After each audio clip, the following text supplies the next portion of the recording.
Shalom לכולם.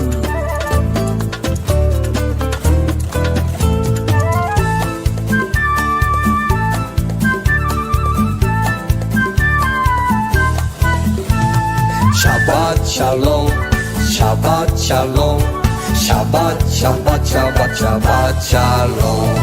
Am Israel, Am Israel, Am Israel, Hai. Am Israel, Am Israel, Am Israel, Hai. Am Israel, Am Israel, Am Israel, Hai. Am Israel, Am Israel, Am Israel, Hai. Oh Davinu, Hai. Oh Davinu, Hai. Oh Davinu, oh Davinu, oh Davinu, Hai. Oh Davinu, Hai. Oh Davinu, Hai. Oh Davinu, oh Davinu, oh Davinu, Hai. Zahor et Yom HaShabbat Lekadesho. Lembre-te do dia de Shabbat para santificá-lo.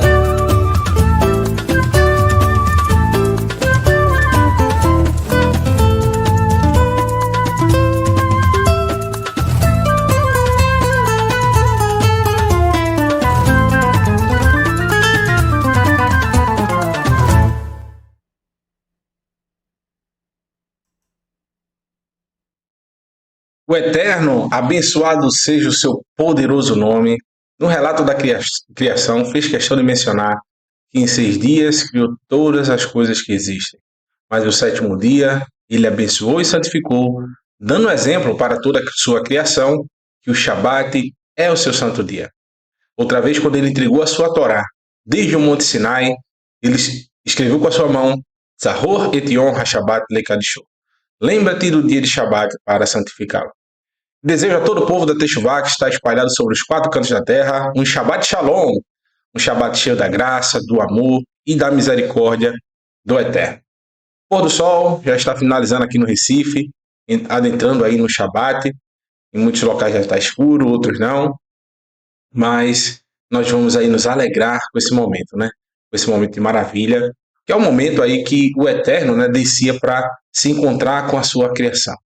É o momento ali da tardezinha, é o momento realmente de regozijo do Erev, né, da mistura. Então, hoje nós estamos na 21ª porção da Torá, a porção Kitzá, que quer dizer quando realizar, né? Quando você fizer. Agora, fazer o quê? Realizar o quê?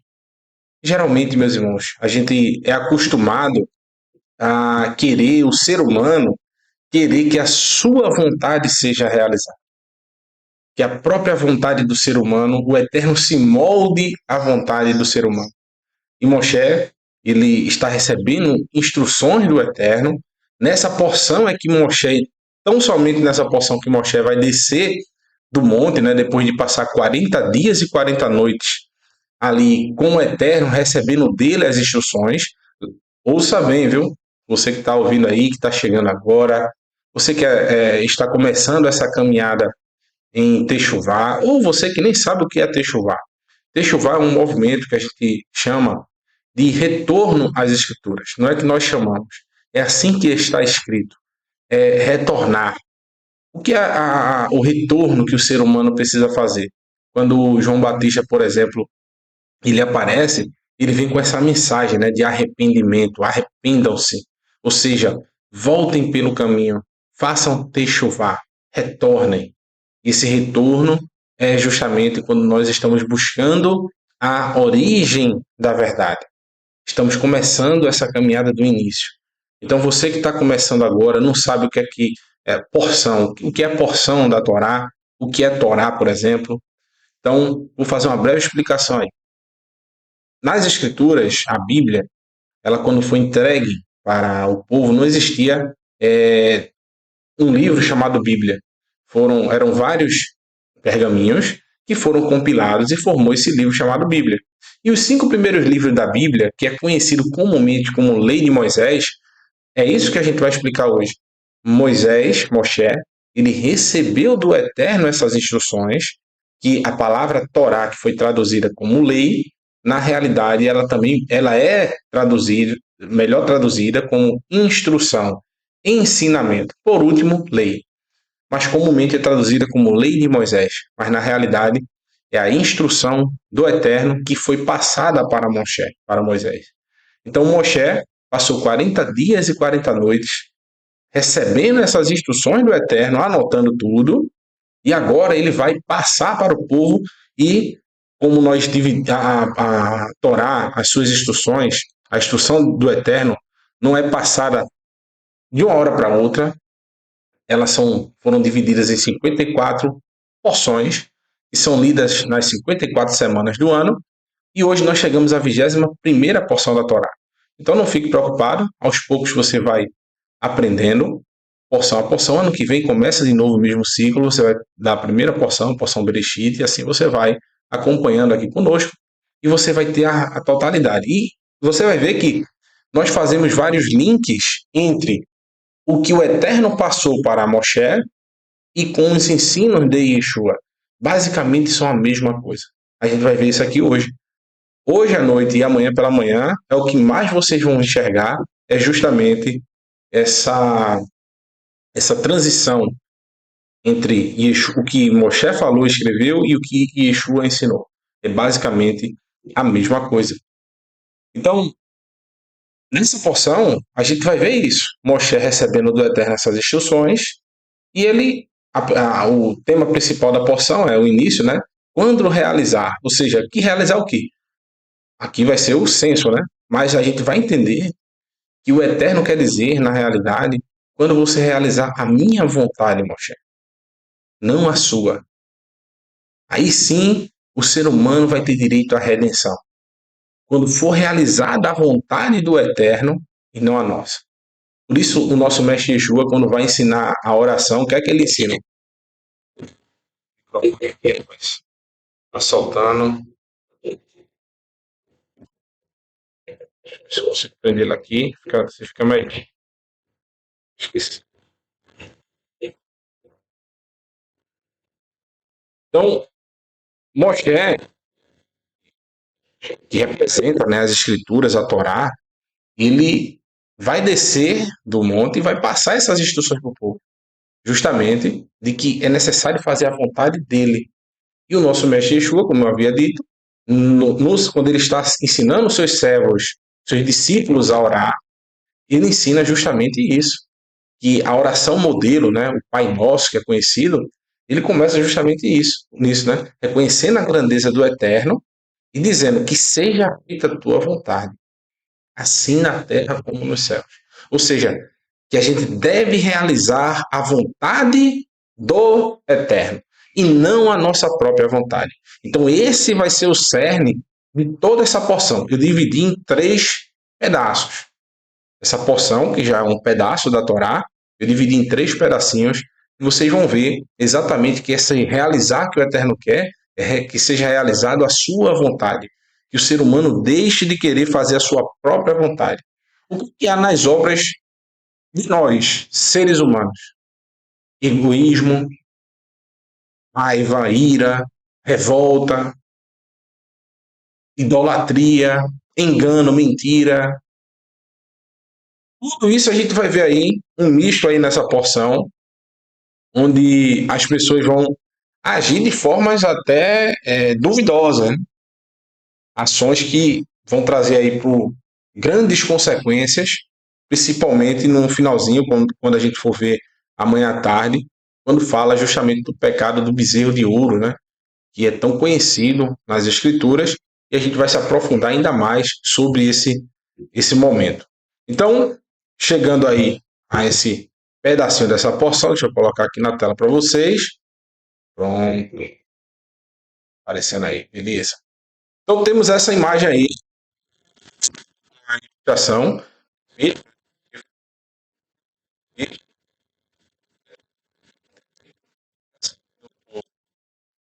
da boca desse cena, porém a gente vai trazer uma explicação legal para vocês aqui. Tá aí a 21ª porção da Torá. Tá? Eu vou tempo, mas querem porque todos têm o mesmo valor e nem todos têm essa vontade de pagar o preço que esse valor está sendo medido, né? Porque muitas pessoas, meus queridos, têm algo chamado egoísmo. Outros têm a arrogância. Já alguns têm o senso de vitimismo. Então, o Eterno não quer nada disso. O Eterno quer que você, ser humano, se arrependa e trabalhe em unidade, sabendo que um precisa do outro. Todos nós aqui já estamos cansados de saber, a gente já estudou bastante sobre isso, que a Torá, ela não se pratica sozinho. Não adianta você se isolar numa montanha, numa paisagem mais bonita, num deserto, numa floresta, e dizer que está guardando o Torá, está guardando as instruções do Eterno ali. Pelo contrário, você está sendo totalmente desobediente à Torá, porque a Torá nos ensina a ter amor ao próximo, e amar ao próximo não é se esconder dele. Então, nessa porção, como eu já disse, traz grandes ensinamentos para a gente, seres humanos, e o Eterno não vai aceitar mudança nenhuma nas suas instruções. A sua palavra foi dita e acabou-se. O Eterno é intransigente com relação à sua palavra. Não é que ele seja intransigente para que você faça isso por obrigação, mas que se você se propõe a ser seu servo, não é você que vai ditar as regras no seu reino. Não é nós, seres humanos, que vamos dizer como é que deve ser a organização do seu reino. Nós, quando nos dizemos servos do Eterno, nós temos que nos propor a obedecer aquilo que ele, o nosso amo, né, o nosso mestre, nos ordenará. É como, vou dar um exemplo bem simples aí para vocês entenderem. Se você tem um empregado, alguém que trabalha para você, e ao invés de você que paga o salário, que é o patrão que dá as coordenadas na sua empresa, quem vai dar as instruções é teu funcionário. Evidentemente que haverá um clima ali de insatisfação, de insurgência, né? Porque, na realidade, quem tem que dar as ordens, embora que o teu funcionário não concorde, mas se ele se propõe a trabalhar para você, literalmente ele tem que acatar as suas ordens. Podem ser até mandamentos, ordenanças suas, instruções suas, que ele não entenda, que ele não consiga entender. Mas por que tem que ser assim? Não, tem que fazer. Eu tenho um exemplo, quando eu trabalhava para uma determinada empresa, e eu fui ajudar, né, a liberar um rapaz que era o motoqueiro da empresa. Eu fui fazer o roteiro e a minha patroa lá chegou no meio do nada, assim, a gente foi fazendo um roteiro bem organizado aqui para um determinado local e tinha outro para outro local que ia vir um outro motoqueiro e ia seguir já com outro roteiro. Do nada, a minha patroa veio e disse, ela me chamava de Aurélio, né? Aurélio, até hoje. Aurélio, que é Marcos Aurélio. Cadê? Tá liberando aí, meu filho? Eu digo, ô, dona, estão fazendo aqui a liberação dele, viu? Que a menina saiu pro almoço, eu tô aproveitando e já fazendo aqui. Aí ela foi, pegou a lista, me dê aqui para eu ver. Não, não, não, você não vai mandar ele por aqui, não. Você vai fazer assim, assim, assim. Alterou toda a rota. Rapaz, ficou ruim. Mas eu disse, não é melhor fazer assim, não. Eu expliquei, né? Argumentei assim para ela. E eu vi que ela tinha alguma coisa que não era normal, não era o que ela não estava fazendo aquilo para literalmente o que achava que era o melhor. Ela estava fazendo aquilo ali, deu a entender que era para testar aquele motoqueiro. E eu fiquei assim, de rapaz. E na mesma hora aconteceu, eu acho, o que ela estava prevendo. Ele começou a reclamar e dizendo que não ia, que não podia, que estava errado, que aquilo era loucura. E eu dizendo, calma, calma, não, tentando amenizar, né? Botando panos quentes ali naquela situação. E ela batendo o pé, dizendo que era daquele jeito, maior discussão. E eu no meio daquela confusão. E até que ela entrou na sala dela e ele rebatendo, eu disse, cara, não reclama não. Quando for de noite, eu vou contigo ali, a gente vai comer um espetinho, vai tomar um refrigerante, uma cerveja, você escolhe lá e eu vou pagar para você. Mas pare de reclamar, pare de Até que ela chamou ele na sala e disse: Olha, eu que pago o teu salário, eu que mando. Né? E ele saiu bufando ali, reclamando de novo, de cara, de noite. Eu vou falar com você, eu vou conversar com você, você vai entender direito. Bom, tá bom. Aí saiu reclamando.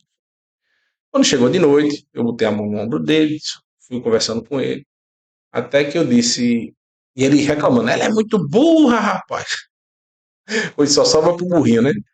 Ela é muito burra, rapaz, tu não viste, estava certo o jeito que você montou o roteiro, estava certo, isso, aquilo outro. Eu digo, cara, se ela é burra, e graças ao Eterno, ela nos contratou e paga o nosso salário. Tu é o que trabalha para ela? Aí ele parou. A gente é dois burros maior ainda, né? Porque se tu fosse mais esperto, sabido do que ela, tu já tinha tua empresa, já tinha muitos anos de mercado como ela tem. Ela é muito sábia. Para de reclamar. A moto não é tua, a moto é da empresa. O salário quem está pagando é ela, o combustível é ela, tudinho. Se ela mandou e ela quer assim, a gente já deu a nossa opinião. A gente já disse o que era para ser feito. Porém, ela quer que seja feito assim. Ela pode estar enxergando algo que a gente não esteja enxergando. É um direito dela. Ela que está pagando o salário. Não fica reclamando, não. Esse cara passou vários anos na empresa depois que parou.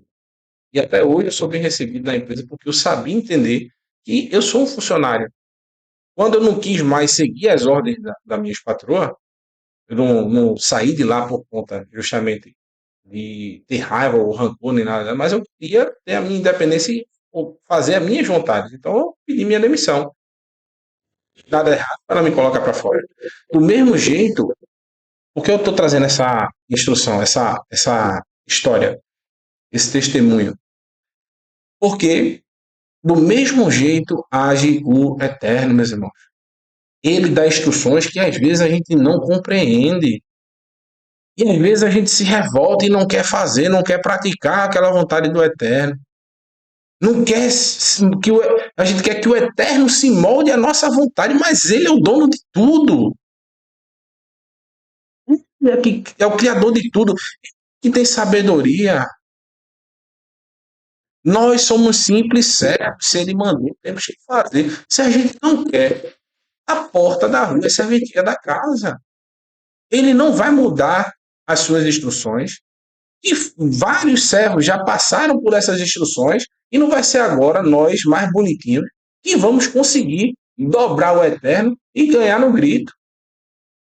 Quem somos nós, simples seres humanos, na fila do pão? Quem é a gente? Não vai ser no grito que a gente vai ganhar. Não vai ser no grito que a gente vai mudar o dia de adoração do Eterno. Não vai ser no grito que a gente vai mudar a questão alimentar que o Eterno ordenou. Não vai ser no grito que a gente vai querer ser melhor do que o próximo. Não vai ser no grito que alguém vai entrar no. Porque alguém trabalhou menos, vai entrar no reino junto com a gente, que a gente vai reclamar por causa disso. É o que a gente vai ver nessa porção. A vontade é dele, ele que deu as instruções. Muitas ainda não entendemos, mas ele tem sabedoria para depois nos ensinar. E nós vamos entender o motivo posteriormente. Não vai ser agora, meu irmão. Quem sou eu? Quem é o Moré Daniel, que ensinou brilhantemente a porção na semana passada? Quem é o Moré Marco Felipe? Quem é o Moré Renato Tiprízio? Quem são os irmãos que estão no chat? Os irmãos que estão sempre acompanhando aí. Aquele de irmã Lena Pós, né? O Moré Raimson, o meu irmão Adélio, família Lang. Nós temos aí vários irmãos que estão sempre, a irmã Rosineide, estão sempre aí tentando descobrir, né? Mas às vezes a gente não sabe. Quem somos nós para a gente querer alterar muitas vezes a vontade do Eterno para satisfazer a nossa vontade? Ah, mas isso aqui pode ser besteira, dá para a gente fazer, não tem problema.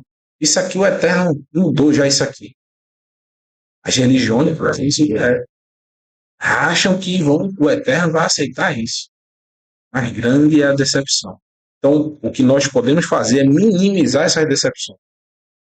Que a gente possa entender a vontade do Eterno e não a nossa. Deixa eu colocar aqui nas imagens, senão me esqueço. Então, no livro de Shemot, Êxodo, no capítulo 30, versículo 11 em diante, diz o seguinte: vai Davi, Adonai El Moshe lembrou. A palavra, né, a frase que mais aparece aí na escritura. Adonai disse a Moshe. O que é que ele falou para Moshe? No versículo 12 fala o seguinte: Kita, Kitsa, et Rosh Bnei Israel, li figdihem, ve natnu, ish, ufer, nafsho, la Adonai, bi ficod, otam, velo, ihye, vachem, negev, bi ficod, otam. Quando você realizar um censo do povo de Israel e registrá-lo, cada pessoa, ao registrar-se, deverá pagar um resgate pela própria vida a Adonai, para evitar um surto de uma praga entre eles durante o período do censo. Então existia uma ordenança de que quando houvesse um censo, as pessoas deveriam pagar um valor, né? Fazer um pagamento referente a uma nafshu, a uma alma, né? Um ser vivente. Aqui está, é um resgate pela vida, né? A tradução está aqui, um resgate pela vida. Porém, o Eterno continua chamando o ser humano, sempre chamará de uma alma vivente, um nafshu, né? É sua alma, justamente aqui. A sua nefesh, o homem é um ser que tem essa alma dentro de si. Então, cada corpo tem a sua alma. Então, cada um vai precisar pagar um resgate. Quem são esses homens? São pessoas que vão, literalmente, né, são os homens que são contados para a guerra, né? Porque se fazia o censo a partir dos homens de 20 anos de idade. Essa contagem geralmente era para guerra e também para a questão dos sacerdotes, né?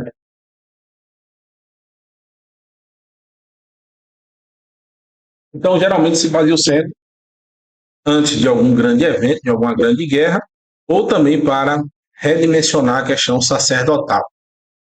E o Eterno está dizendo que quando houvesse essa contagem, fosse pago, nesse momento, um valor referente a cada homem, né? A cada cada homem desse aqui vai pagar um valor. Porque se eles não pagassem, haveria um surto, uma praga no meio do arraial ali. Então, no versículo 13 diz o seguinte, capítulo 30, né? De Shemot, de Êxodo. Aqui eu sempre coloco aqui, ó, para quem está começando, né? Shemot, Êxodo. Beleza? Ze idnu kol ha-oved al ha-fekudim ma-hatzit ha-shekel be-shekel ha-kodesh esrim ha-kodesh esrim gira ha-shekel ma-hatzit ha-shekel tirumah la-Adonai. Uma pessoa sujeita ao censo deve pagar, como oferta ao Eterno, metade de um shekel, de acordo com o padrão do shekel do santuário. Então, vai ser ainda, né, uma doação, né, para o Eterno. Deverá fazer esse shekel, esse pagamento, apesar de ser, a gente está vendo aqui, o texto é claro, uma obrigação, né, no ato da contagem, mas esse pagamento não pode ser, apesar de ser ordenado pelo Eterno, mesmo assim, ele deve ter ele tem que ser pago de uma forma tão alegre e tem que se contar uma terumá. Olha aqui, ó, a palavra terumá, que é justamente quando você faz uma doação de bom grado, como a gente viu na porção terumá aí apresentada pelo Morel Leniel. Ou seja, você é obrigado, mas você deve dar mesmo assim com alegria. Você deve dar sem essa obrigação. Mas como assim? É um regulamento do Eterno. A gente vai entender o grande sentido dessa moeda de shekel. Principalmente por causa disso, meus irmãos. Que o Eterno está pedindo aqui metade de um shekel. Problema. Por que metade de um shekel seria uma terumá, seria algo que você dá com alegria. Qual o problema, já que é um valor até irrisório, né? Então, esse Hatsit HaShekel, esse meio shekel, o problema é que ele não existe. O que existe é a moeda de um shekel. Não existe a metade de um shekel. Você não tem como quebrar essa moeda. Uma moeda quebrada não tem valor. Você não tem como dividir ela no meio e dar meio. Então, metade e a outra metade. Aí muitos, os sábios aí, vão dizer, né? A gente, brasileiro, né, meu irmão? A gente vai dar um jeitinho, né? Aí, já escureceu, estamos aí adentrando no Shabat. Entendam bem. O brasileiro, o que é que ele vai fazer? Ah, amigo, mas isso a gente resolve. É muito simples. Eu vou dar um cheque e eu simplesmente, ano que vem, não pago. Da próxima contagem, eu não pago. Ou então, deixa o troco lá, não tem problema. Olha o dedinho, ó. Não. Mas eu sou rico, isso aí não vai me fazer falta, eu quero deixar lá o valor. Olha o dedinho, ó. Não. Já o pobre diz, eu não tenho nem para comer. Eu não tenho nem para comer. Como é que eu vou dar um cheque? Será que não dá para me isentar disso aí, não? Essa tarifa, né? A tarifa ser isentada para quem é humilde, para quem é pobre. Será que não pode? Não. O Eterno quer a exatidão. Ele quer meio cheque. Mas não existe essa moeda. Não tem como fazer. Qual o jeito que o ser humano vai poder, qual o jeitinho que o ser humano vai poder fazer para resolver essa situação? A gente vai ver já já que existe uma forma. Tem como. E o Eterno, ele deixa claro, meus irmãos, que ele não vai aceitar arrumadinho, que ele não vai mudar a sua opinião. Muito provável é mostrar a pessoa. Será que a gente pode criar moeda de 1.000 shekel? Eu acho que o Eterno já foi dizendo para ele ali, olha, não, Moshe, é um shekel só, a moeda que você já tem. Eu quero meio. Porém, você não pode criar uma nova moeda e o Eterno vai blindar isso aí de um jeito, dizendo o seguinte, né? Olha o texto diz no capítulo ainda 30, versículo 14. Vou tentar mostrar aqui. Ko ha'oved al ha'pekudim me ben izrim shana va malá yatem terumá Adonai. Todos com mais de 20 anos de idade, sujeitos ao censo, devem apresentar essa oferta ao Eterno, essa oferta de bom grado, né? No versículo 15, diz o seguinte: Re, re, perdão, Re Ashir lo yah ben Yahbel ve Hadal lo Yamait ma mahatsit hashekel latet et tirumá Adonai le kaper al nashotechem. O rico não deve contribuir com mais, nem o pobre com menos. De meio shekel. Quando apresentar a oferta a Adonai para expiar pela vida de vocês. Então, observe. O rico não poderia dar mais. O pobre não poderia dar menos. Como resolver essa equação? Como a gente vai poder resolver uma situação em que o Eterno está colocando praticamente um mandamento impossível de ser cumprido? Porque não existe a moeda. E o principal, o rico ele não poderia entregar um valor maior, diferentemente da porção terumá que a gente viu. As pessoas iriam dar um valor ao seu bom grado. Quem quisesse contribuir com mais daria, quem quisesse contribuir com menos daria, quem não pudesse dar nada não daria, poderia ajudar com suas mãos, com suas obras, né? Para a construção do Mishkan, do tabernáculo. Porém, nessa oferta aqui, o pobre ele não poderia dar menos, nem o rico dá muito mais. Teria que ser aquele valor exato. O que isso me demonstra, meus amigos? E nessa contagem aí, todos têm o mesmo valor. Porém, como eu disse ontem, né, nem todos querem pagar o. A gente vai ver pessoas ricas que não querem cumprir esse mandamento da teromar, dessa teromar, dessa contribuição, dessa oferta.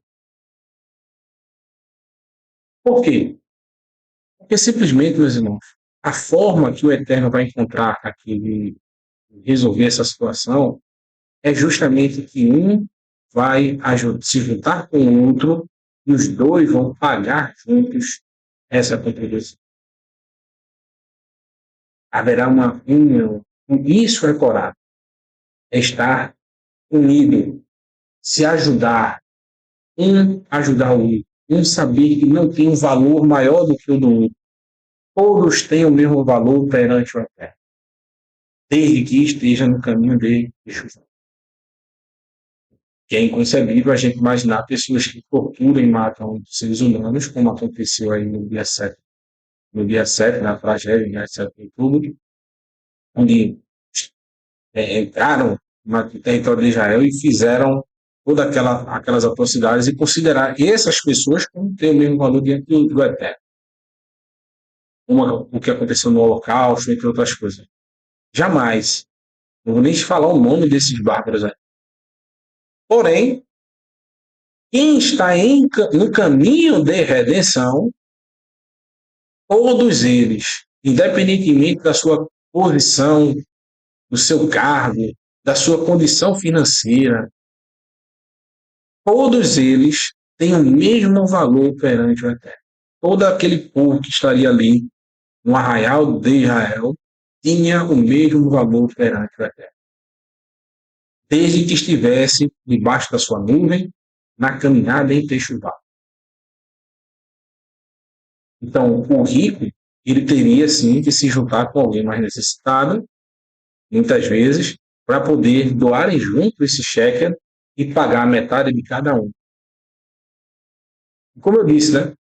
Preste atenção. Numa guerra, mesmo, a gente observa, né?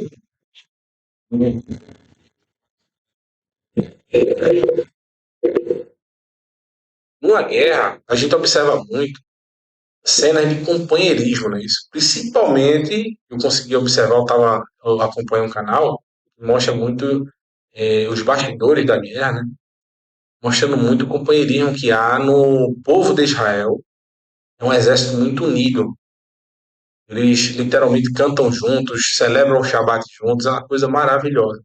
Gosto muito desse vídeo deles celebrando o Shabat. Em meio ao campo de guerra, eles param ali, começam a orar ao Eterno, a cantar louvores ao Eterno, para poder se abraçam, né? Estão juntos. E nessa contagem do meu shekel, a gente consegue entender esse sentido de unidade. Porque um já está, antes de se alistar, né? Tanto é que o exército de Israel se alista com 20 anos também. Para se alistar, para fazer a contagem para o alistamento, para esse censo, eles já dependiam de alguém. Eles precisavam de outra pessoa para se unir. Então, antes de começar a sua vida no exército para lutar as batalhas do Eterno, você já precisava do seu companheiro.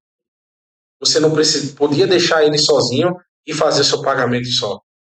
Não havia independência nisso. Um dependia do outro. E assim você vai criando rede, você vai criando esse simbolismo de unidade, de união. E o povo em Techuvá precisa ser mais unido.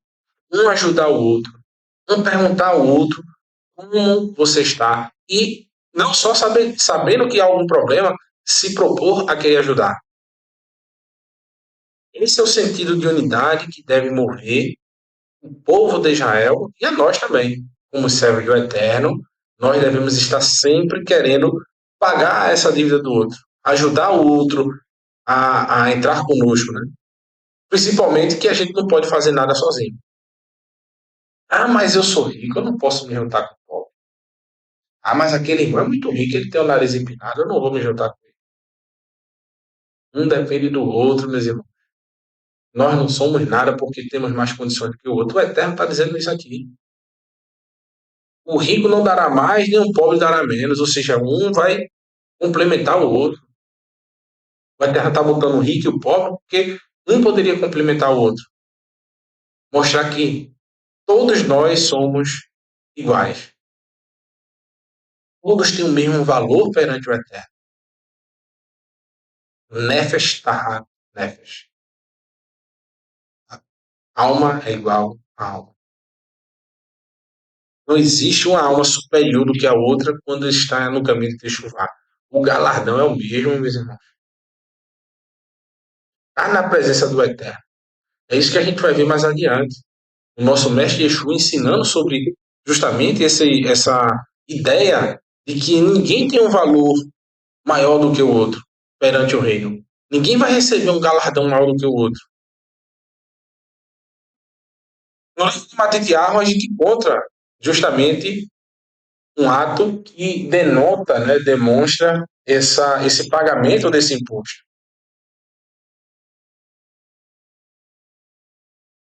Vamos ver aí nosso mestre Yeshua meio relutante em pagar, meio estranho, né? Porém, a gente vai entender mais ou menos o porquê. Pode ser que eu esteja errado, mas a gente vai entender mais ou menos o porquê. É meio temeroso em pagar, né? O microfone. Eu não sei se estava para vocês ouvirem aí. Tirar ela aqui para ver se melhora. Aqui para a tela. E no livro de Matitiar, Mateus, no capítulo 17, versículo 24, diz o seguinte: vai rir, cafu, que far na vai rir, que far na va, igishu, ha, memunim, al, ha, hatsit, ha shekel, el, Shimon, El Shimon, Vaiomeru, Alô, Yishlem, Rabichem et Mahatzit Hashekel. E aconteceu quando chegando, entraram em Quefarnaum, aproximaram-se os coletores sobre o meio shekel para Shimon, e disseram: não pagará o mestre de vocês o meio shekel? Então, essa é a mesma expressão que aparece lá na Torá, aparece aqui nos escritos nazarenos. Então, qual era o detalhe, meus irmãos? Nesse texto aqui não aparece, por isso eu acho que Yeshua ficou meio relutante em pagar e chamou esses homens não justamente de pessoas que eram responsáveis por essa coleta. Ele chamou esses homens de príncipes da terra, né? Ele associou esses homens aos príncipes da terra, ou seja, aqueles que estavam se assenhorando do povo de Israel, que eram os romanos. Porque não está mostrando aqui que está havendo um censo, uma contagem daqueles homens. Porém, eles foram cobrados do meio shekel. Ou seja, para mim fica a dúvida se esses homens não estavam inventando essas histórias para ver se pegava Yeshua, o seu discípulo, em alguma caixa de banana, alguma pegadinha, né? Só aí vocês não pagam não, o shekel não? Ele não paga não? Para ver se era mais algum mandamento que Yeshua iria cair, né? Mais algum não, né? Se em algum mandamento eles tentaram os 613 para ver se Yeshua caía algum, né? Ele não poderia deixar de arriscar o meio shekel. Né? Então eles poderiam não estar no momento de se cobrar. Eles seriam os responsáveis por cobrar o meio shekel, mas não ser o momento, porque não está se mostrando no texto um censo, né? E no versículo 25 diz: e disse sim, ou seja, indagaram a Kefa, né, a Pedro, se o mestre não pagaria o meio shekel. E Kefa disse: não, com certeza ele paga, e sim, ele vai pagar. Qual é o problema? É para pagar agora, por acaso? Eu acho que Kefa ficou meio duvidoso por causa disso, né? Mas não está tendo nenhum senso, por que pagar shekel? E ele ficou pensativo, né? Entrou dentro de casa pensativo. E entrando na casa, antecipou-se a ele Yeshua, dizendo: O que medita o teu coração, Shimon? Yeshua já vendo a cara de Pedro ali preocupado, batendo cabeça. Pai, e agora? Estão pedindo meu shekel, mas não está tendo senso? Mas como assim? Por que estão pedindo isso? Para quê? Se não é o momento, a gente tem que Farnaum. O texto fala claramente: o pagamento do meu shekel era no templo. Por quê? Vou explicar, meus irmãos. O shekel, na época em que o texto está ocorrendo aí, na época do primeiro século, ele não era uma moeda corrente comercial. Ele era uma moeda usada apenas para o templo. Quando havia uma festividade, quando havia algum pagamento, por exemplo, esse imposto, ou a compra de animais para você vinha com o seu animalzinho, né? Perdão, você não vinha de uma longa distância e precisava comprar o seu animal ali para poder fazer o sacrifício. Então você usava o shekel para comprar o animal.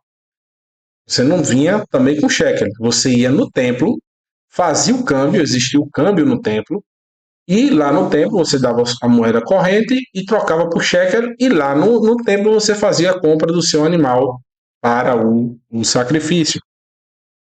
Então não era comum fazer uma cobrança dessa em Quefarnaum, no extremo norte de Israel.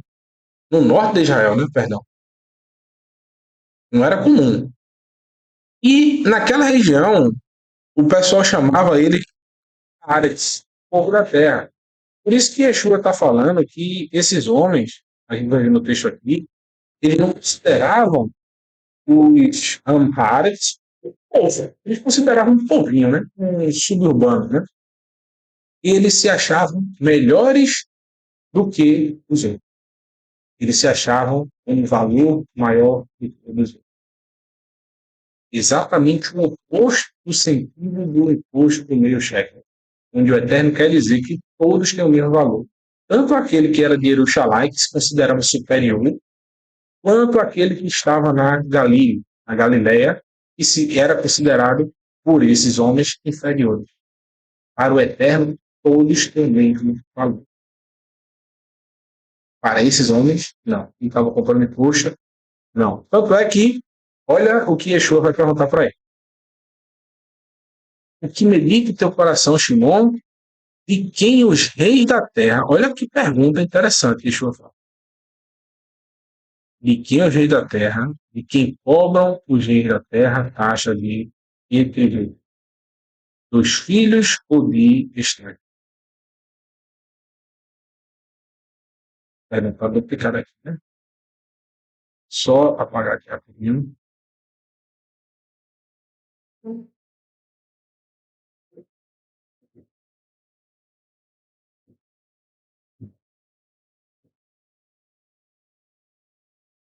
De quem os reis da terra cobram uma taxa e tributo?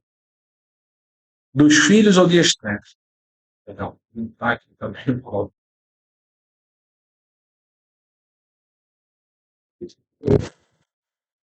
Não, agora foi.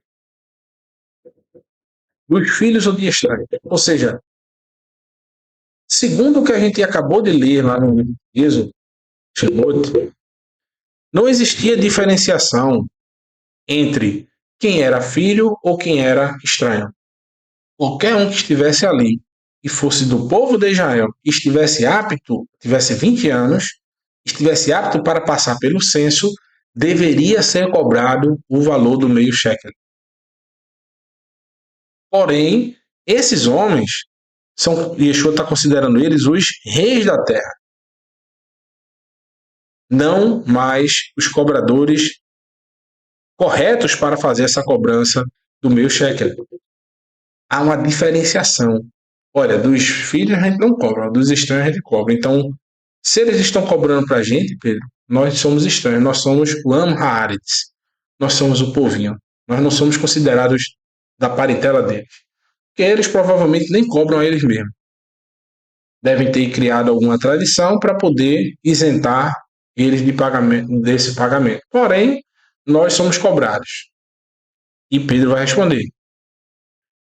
Vayomir, Elaiv, Min, Hazarim, Vayomir, Elaiv, Yeshua, Lachem, Ha, Feshim, Hem, Ha, Banim. E disse-lhe 2 estranhos. E disse-lhe Yeshua, portanto, livre estão os filhos. Ou seja, Yeshua está dizendo basicamente o seguinte: se eles dizem que para os filhos não devem haver pagamentos, eles estão criando essa exceção, nós também somos filhos de Israel. Então, para a gente também deveria estar livre. Eu não vou entrar no mérito, Pedro, e debater com eles. É o que Yeshua vai dizer mais à frente.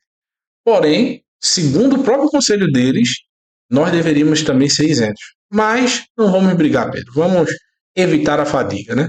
É o que Yeshua diz aqui no capítulo 17, versículo 14. Diz o seguinte: Éfes, ou seja, zero, deixa para lá. De nada, mas deixa isso de mão. Mas nada disso. Por isso que ele diz, né? Éfes, zero. Mas nada de escandalizar diante deles. Ou seja, não vamos brigar por causa disso. Alguns momentos, meus irmãos, Yeshua, para evitar a confusão, para evitar a fadiga, ele acaba, como é que eu posso dizer? Já que não vai transgredir a Torá e também não vai aumentar a sua, como é que eu posso dizer? A observação da Torá, ele prefere não brigar. Vou dar um exemplo. Quando João Batista, Yohanan Ramatbil, né? Yohanan, o imersor, vai até Yeshua, Yeshua vai até João Batista, até Yohanan, e Yohanan olha para ele e diz: Mas mestre, não és tu que deveria vir a mim, mas eu que deveria ir a ti. Eu não sou digno nem de desatar as tuas sandálias. Ou seja, Yeshua está indo para ser imerso por ele, mas ele diz: Não, eu que deveria ser imerso por ti. Aí Yeshua fala o seguinte para ele: Faze isso para que se cumpra toda a justiça. Yeshua não está fazendo aquilo ali, meus irmãos, literalmente, como é que eu posso dizer?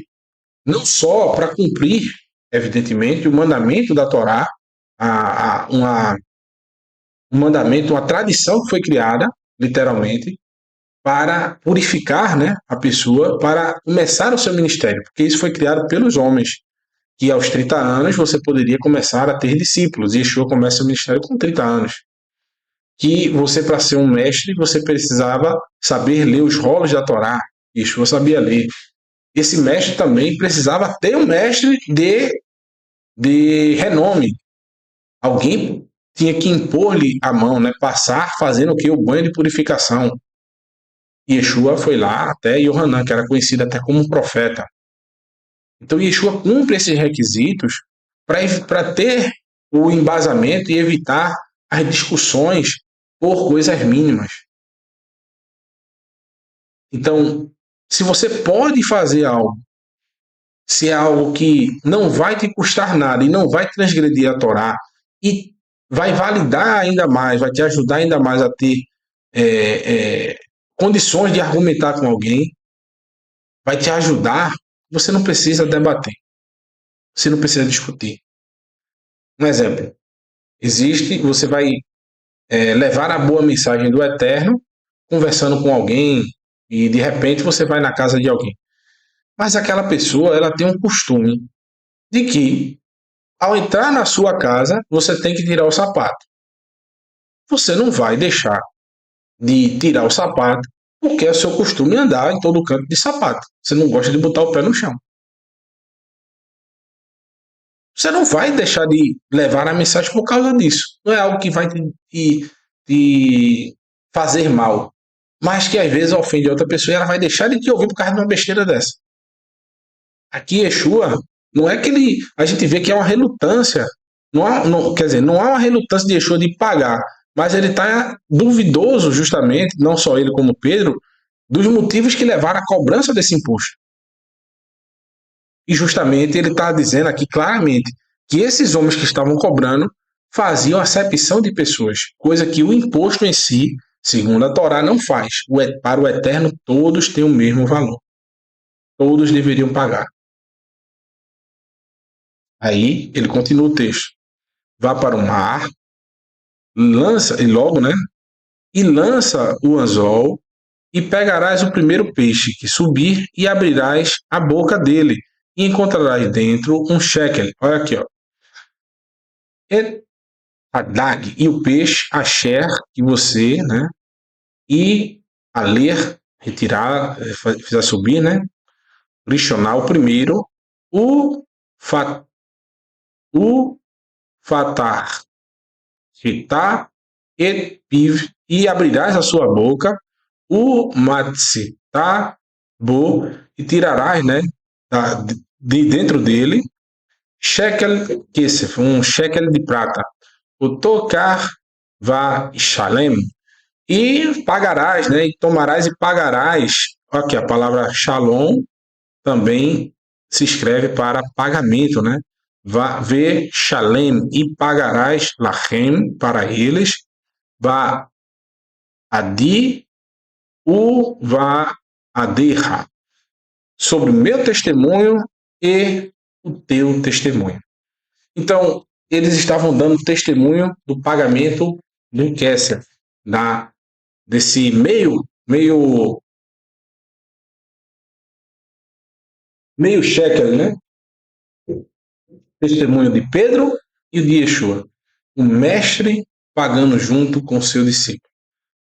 O, o filho do homem, né, como ele chama, um mestre notório, aquele que veio e nunca transgrediu um mandamento da Torá, que sobre ele o Eterno depositou toda a essência da sua Torá, pagando o imposto de Kefa, de Pedro, um simples pescador.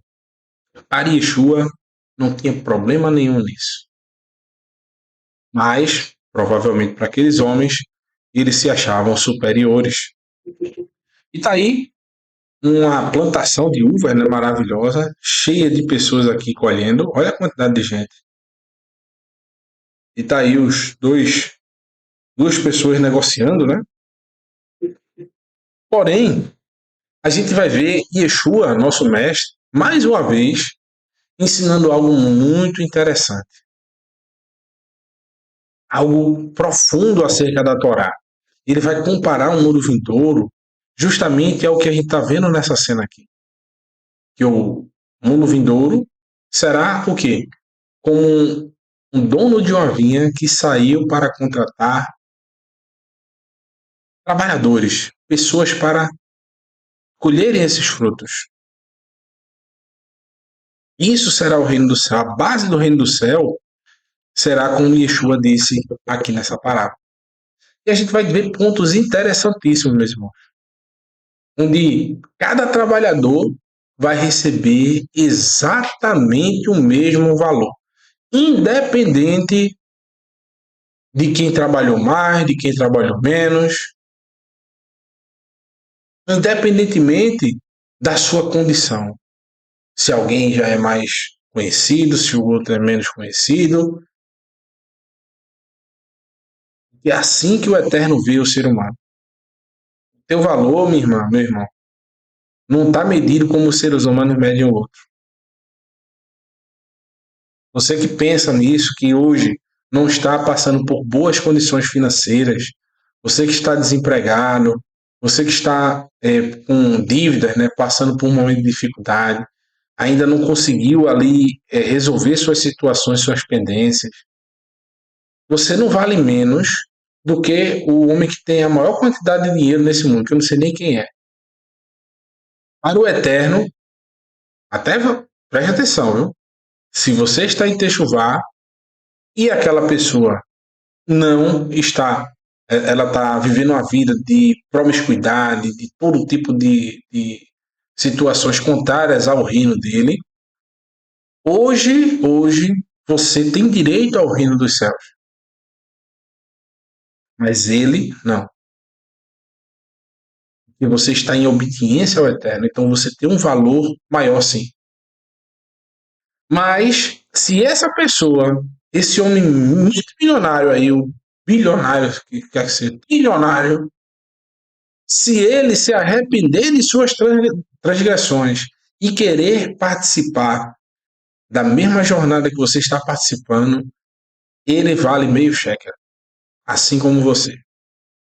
Você hoje vale meio shekel, ele não vale nada para o eterno.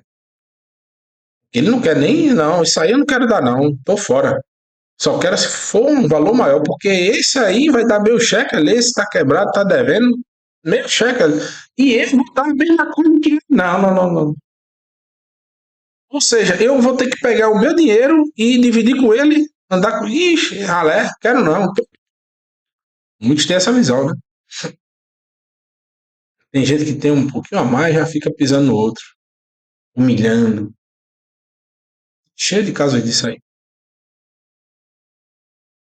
Mas se esse homem, multitrilionário, quiser se arrepender, ele tem que demonstrar frutos de justiça e tem que pagar meio shekel, assim como você. E para o eterno ele valerá meio shekel. Até o momento que não fizer o arrependimento, nada valerá. O oposto também é válido. Se ele, esse multibilionário, estiver fazendo techuvá e quiser pagar o meio shekel, e você que está sem condições no momento, dizer, não, não, não, eu não tenho nem condições, agora eu vou primeiro buscar resolver minhas pendências, trabalhar tudo, e depois eu começo a minha caminhada de techuvá. Amanhã eu faço. Hoje não. Ah, o Eterno está me chamando para trabalhar na sua vinha, no seu reino. Mas eu estou preocupado aqui para primeiro organizar minhas coisas. Ah, tem que guardar o Shabat. Se pintar um emprego para mim no dia de sábado. Para quê? Vou nada, melhor ficar onde eu estou. Porque se aparecer uma oportunidade, eu vou me agarrar com ela. Aquele homem vale meio shekel, multibilionário, e você está valendo zero. Diante dos olhos do Eterno. Porque até que nós entremos, meus irmãos, nesse caminho de techuvá, de arrependimento, o Eterno, ele está ansioso para que você comece esse caminho. Ele está, mesmo que você ainda não tenha dando aquele fruto, não tenha dando, não tenha esse valor para ele ainda, que você ainda não chegou ao conhecimento, não buscou os seus caminhos, ele mesmo assim na sua miséria, isso é graça. Ele está te sustentando para que você tenha arrependimento. Mas pode ser que seja o último dia, que seja a tua última hora, e você não tenha mais tempo de se arrepender. Aí, literalmente, vai ser lançado, cortado fora, né? Como Yeshua diz, né? Será como uma árvore cortada na raiz e lançada ao fogo. Não terá valor nenhum. Porque se expirou as tuas oportunidades. O teu momento passou. Esse lavrador, né, esse dono de uma vinha, que te buscou, te chamou para o trabalho e você disse, não, já é tarde, eu não quero não. É muito tarde. Já são 5 da tarde, para que eu vou? Então, todos nós temos esse valor de meio shekel. Eu quero começar esse caminho de techuvá meio shekel. Eu já estou há 20 anos nesse caminho de techuvá, 30 anos, meio shekel. Ah, meu irmão, mas eu vou começar agora, hoje. Você já está nesse caminho há 8 anos, 9 anos eu estou aqui, né? O Moré Felipe há mais de 20 anos, outros irmãos aí há mais de 20 anos. Você vai começar agora, meio shekel. Mesmo valor para você, aos olhos do Eterno, é o mesmo de outras pessoas. Vão ter um pouco mais de conhecimento, você está começando agora, porém você já vale nesse reino mesmo valor que qualquer um daqui que está há mais de 20 anos. Bendito seja o Eterno por isso.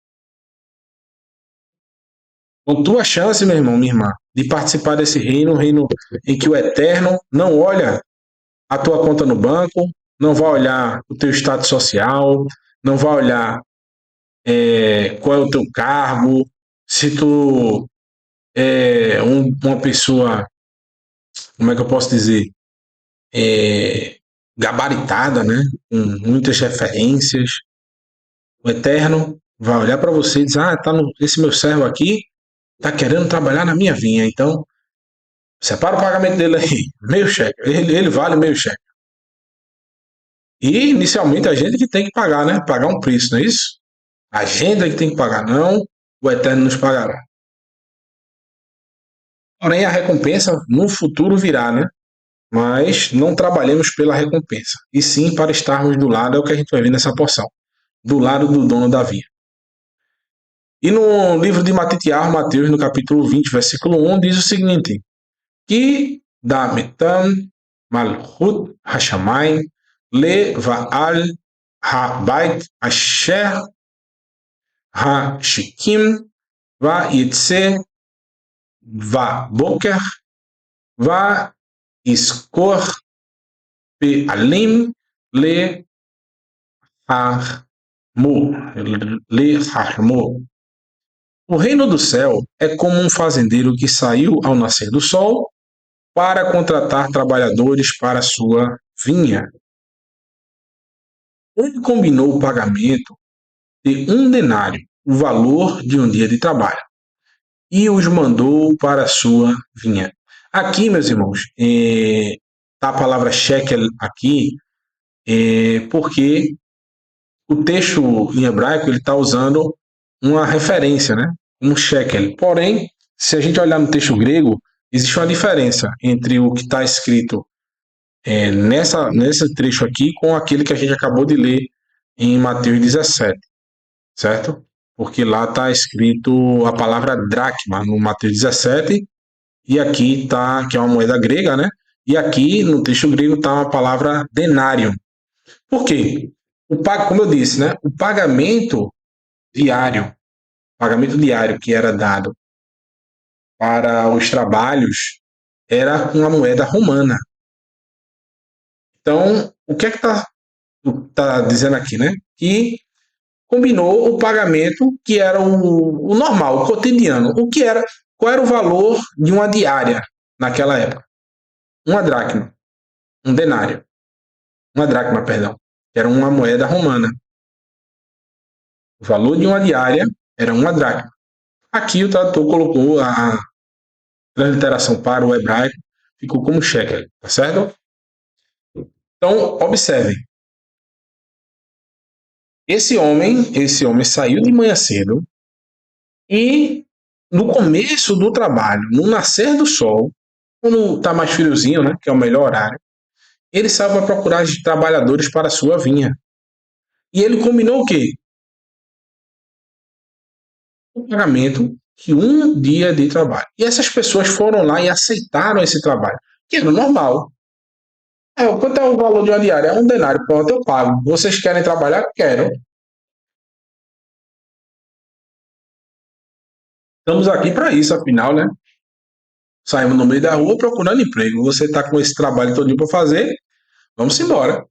Qual é o valor de uma diária? 1 denário. Um shekel, podemos dizer assim. A moeda correspondente a um dia, né? De trabalho. No versículo 3 diz o seguinte: vai ser e saiu de novo, né? Ba sha'ar ha-shelshit va yach anashim ahrim omdim bevlim melcha beshuk. E por volta das 9 horas da manhã, ele saiu e viu outros homens que não faziam nada na praça. Então, existiam pessoas na praça de 9 horas da manhã. Já não é mais um horário tão apto para começar a trabalhar, né? 9 horas o pessoal está na praça, conversando um pouco. E ele viu aquelas pessoas ali, ele disse, rapaz, eu preciso de mais gente para trabalhar. Eu vou chamar esses homens. E olha o que o texto diz.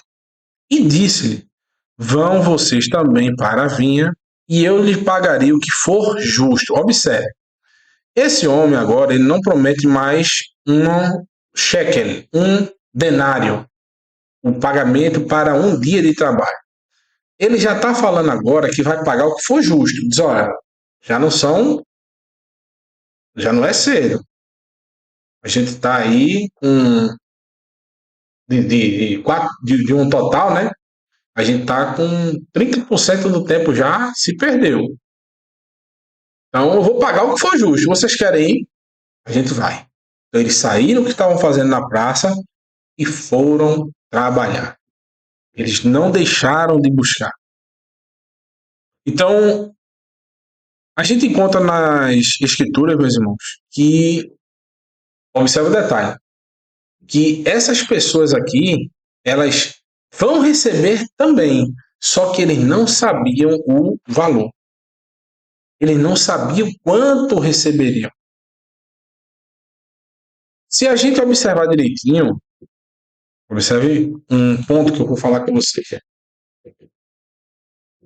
Veja só, o que começou primeiro, automaticamente tem a compreensão de que vai receber um denário.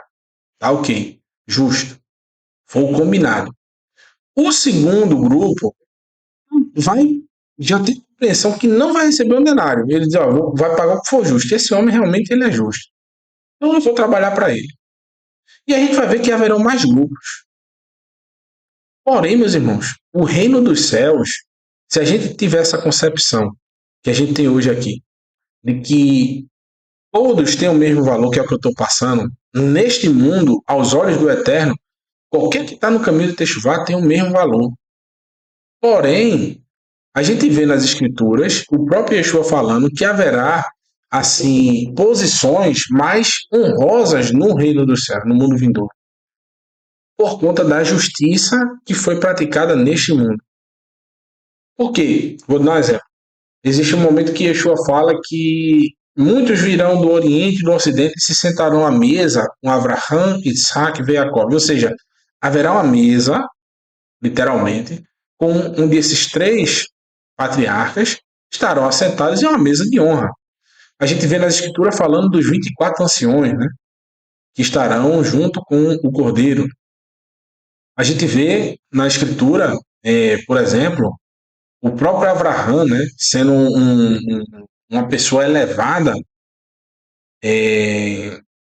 no mundo vindouro. E Yeshua fala em Mateus capítulo 5 que aquele que não cumprir e ensinar será menor no reino dos céus, e aquele que cumprir e ensinar será maior no reino dos céus.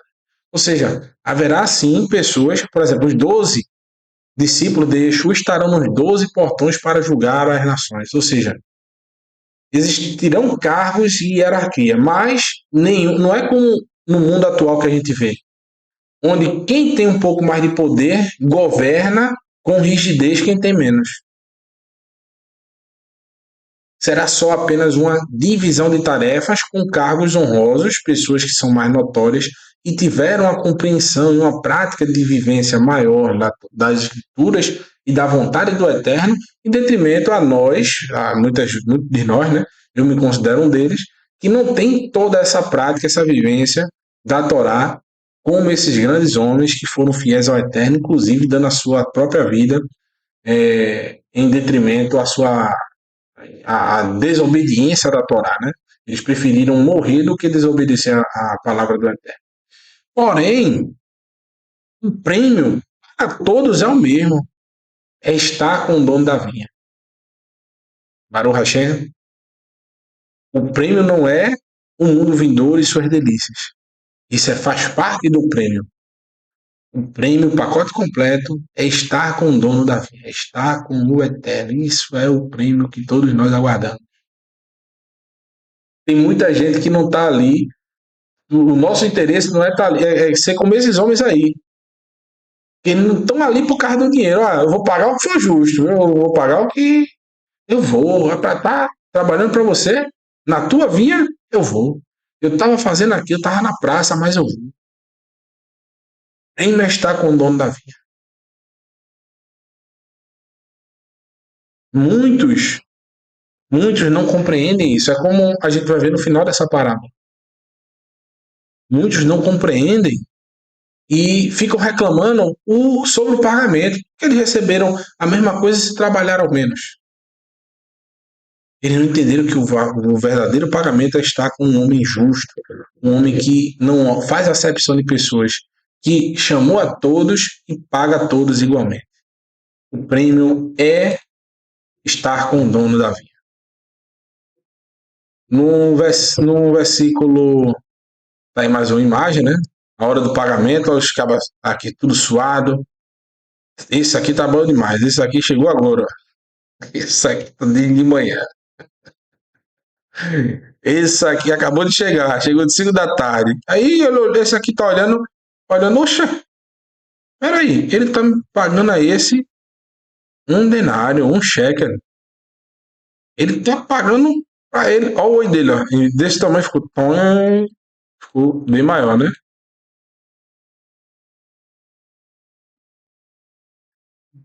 A mim ele vai pagar mais então, né? Se ele tá dando a esse que acabou de chegar o valor completo, com certeza ele viu que a gente trabalhou mais e ele vai me pagar bem mais. Eu quero mais. Ai, ai. Vai lá, vamos lá. E no capítulo 20 ainda de Mateus, versículo 5 diz: Vá Yosef e acrescentou, vá Yetzer, e no meio-dia, né, vai chegar mais gente, né? E saiu, né? E acrescentou e saiu. Vá Sha'ar ha-shishit, ve ha-teshiit, vá Yaas, que morrem. E acrescentou ao meio-dia e outra vez às 3 horas da tarde, ele fez a mesma coisa. Ou seja, foi chegando gente de meio-dia, foi chegando gente às 3 horas da tarde, e ele dizendo: Olha, você quer ir agora, trabalha para mim, eu vou pagar o que for justo. Ele não disse que ia dar mais um cheque. O valor, um denário, né? O valor de uma diária. Eu vou pagar o que for justo. São meio-dia, vai lá, quer trabalhar, quer. Por fim, meus irmãos, ele vai até o último grupo. Observe que coisa interessante. Cerca de 1 hora antes do pôr do sol, ele saiu e encontrou outros que estavam desocupados e lhe perguntou: Por que vocês estiveram aqui sem fazer nada o dia todo? E e eles lhe disseram: Porque ninguém nos contratou. Vocês também. Ele lhes disse: Trabalhem na vinha. Esses aqui, ele nem falou que ia pagar o que era justo. Ele disse: Olha, vocês também trabalhem na vinha. Então, observe um detalhe, meus irmãos, que todos eles, todos esses homens, eles não estavam preparados para trabalhar. Por quê? Existe uma concepção, uma condição para você trabalhar. Geralmente, quem vai trabalhar com serviço pesado. Você acorda cedo, toma o seu cafezinho, prepara alguma coisa para lanchar no meio umas 9 horas, 10 horas. Já está preparado para aquilo. Você, quando está de 5 horas da tarde, está com a roupa normal, não está pronto para trabalho, você não está com aquela mentalidade, não quer se sujar mais, porque vai receber pouco. Ali só faltava o quê? De 10 partes, a última parte, né? 10% ali do tempo de trabalho. Então, se ele fosse pagar o equivalente a 10% de trabalho, ele nem compensava. Ele ia sujar a roupa, ele ia até o local, ia ser motivo até de chacota. Se eu chegasse agora para trabalhar, falei, rapaz, está bom demais. Então, é muito comum alguém não querer trabalhar nessas condições. Porém, esses homens, eles quiseram trabalhar, eles quiseram aceitar o trabalho. Eles renunciaram ao que eles estavam fazendo, apesar de não estarem fazendo nada, né? Mas eles estavam por ali e disseram: Poxa, eu vou sair agora, vou me sujar, vou ter que me organizar para ir para tua vinha. Vou trabalhar 1 hora, 1 hora e meia no máximo. Amanhã eu vou, não? A gente não tem o amanhã, meus irmãos. Nós só temos o hoje. É isso que essa parábola quer nos mostrar. É isso que a parábola está dizendo. Observe direitinho. Eu vou colocar aqui de novo.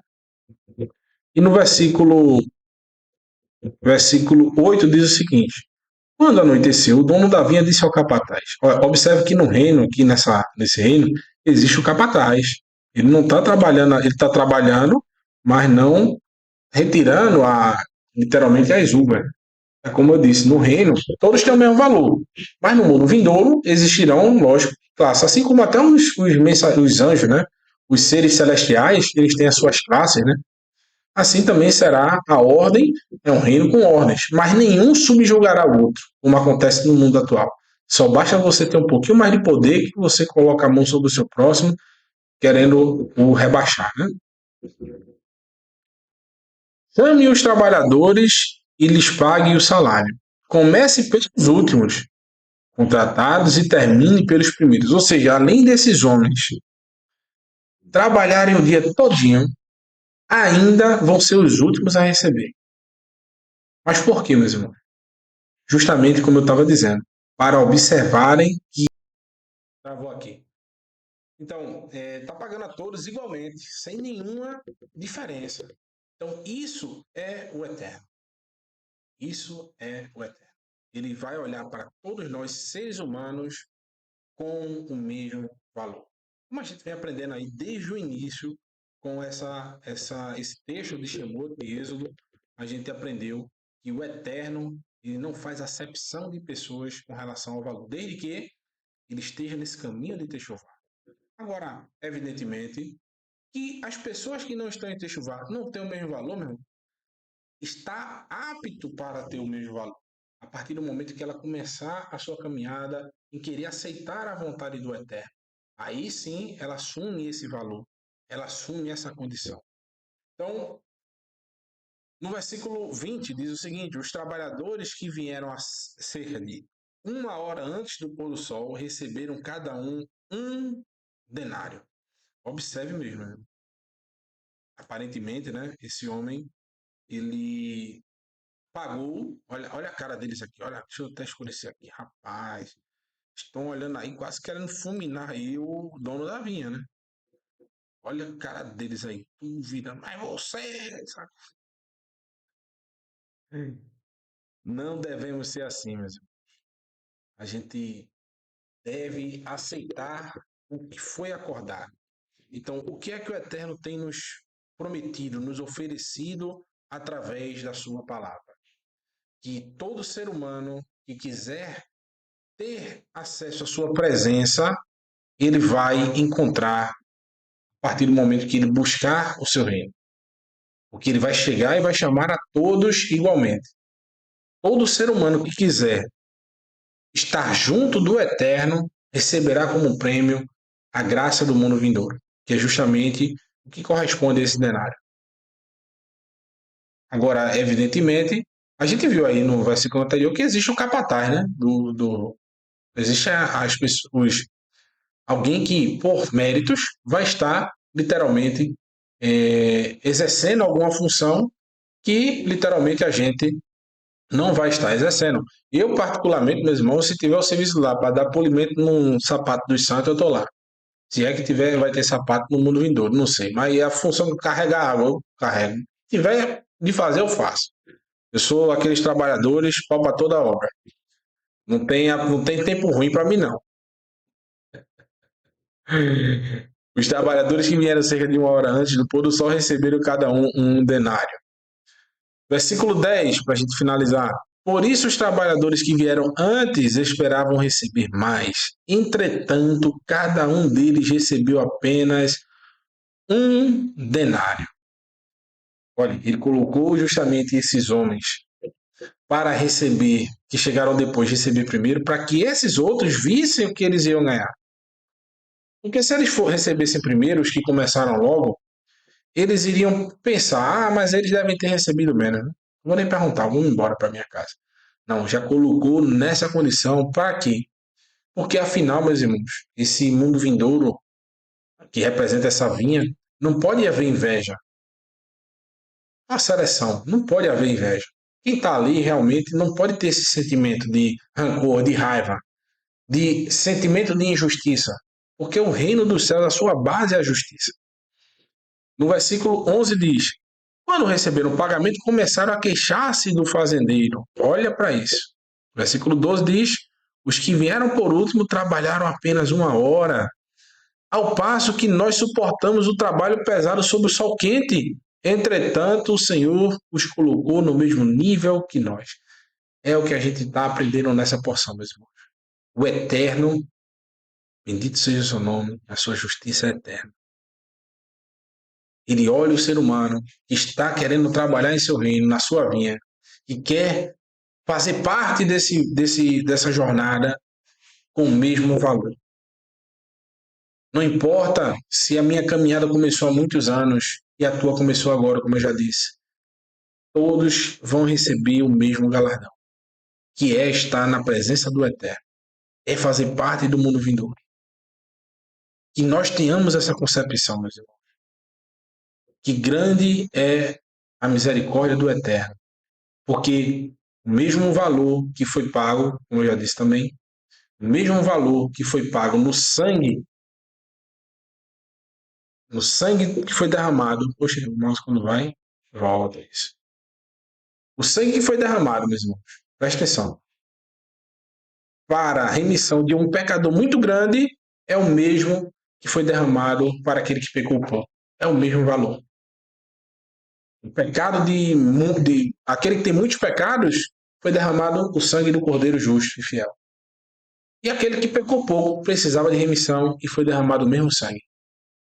É um valor só. Do mesmo jeito que entraram no mundo vindouro tem o mesmo valor, também o mundo vindouro é para todos, independentemente de quem começou há mais tempo e há menos tempo. Versículo 14. Perdão, versículo 13 diz: Mas ele respondeu a um deles: Ei, amigo, não estou sendo injusto com você. Você não concordou em trabalhar hoje por um denário? A nossa recompensa é justamente o dinheiro, meu irmão, ou estar com o dono da vinha, que vai nos empregar e nos ter como servos pelo resto da vida. A gente vai discutir por causa da recompensa dos outros. Agora receba o seu pagamento e vá. Eu escolhi dar aos que vieram por último a mesma quantia que lhe dou. Não tenho direito de fazer o que quiser com o que me pertence? Ou você está com inveja da minha generosidade? Eu pergunto a vocês, meus irmãos. A inveja aqui era com aqueles que receberam um denário ou não? Aqueles que chegaram depois e receberam o mesmo valor. Era com eles. Mas o dono da vinha está colocando como se a inveja fosse com relação a ele. Assim aconteceu em toda a história. Moisés era agredido e xingado pelo povo, porém o Eterno dizia: Não, Moisés, isso não é contigo, não é comigo. Eles estão me ofendendo porque você é o meu representante. Assim fizeram com Shemuel. Quando eles chegaram para Shemuel e disseram: Olha, Shemuel, nós não queremos mais você como nosso juiz. Aí o Eterno disse: Não, eles não estão rejeitando você, Shemuel, eles estão me rejeitando como rei deles. Do mesmo jeito, meus irmãos, aqui o Yeshua está ensinando que eles não estão com inveja de quem recebeu, e sim dele. Porque o Eterno é a imagem e semelhança do ser humano. Quando a gente faz o mal ao ser humano, é como se estivesse fazendo mal ao Eterno. Tanto que Yeshua ensina lá em Mateus 25, versículo 31 e diante: Eis que separa, quando vier o Filho dos Homens com seus santos anjos, colocará os bodes à direita, as ovelhas à direita e os bodes à esquerda. E dirá às ovelhas: Vinde bendito de meu Pai, porque tive fome e me deste de comer, tive sede e me deste de beber, estava nu e me vestisse. E ele vai falando, e as pessoas perguntam: Como assim, Senhor, nós fizemos isso a ti? Quando fizesse a um destes pequeninos, fizesse a mim. Ou seja, quando a gente sente rancor, raiva, ira do nosso próximo, a gente está literalmente, meus irmãos, sentindo raiva do Eterno. Portanto, é impossível praticar a Torá se a gente odeia o nosso próximo. E ele continua, né? Ele diz: Ou você está com inveja da minha generosidade. Dessa forma, os últimos serão os primeiros e os primeiros serão os últimos. Que nós, meus irmãos, tenhamos a alegria de ser ou primeiros ou últimos. Sabendo que você que está aí, minha irmã, meu irmão, está começando agora nessa caminhada, tua chance é grande de estar nesse reino, de participar com esse dono justo e fiel, que não olha para você como mais um. Ele te considera com o mesmo valor daquele que serve a ele há muitos anos. Todos têm o mesmo valor diante do Eterno.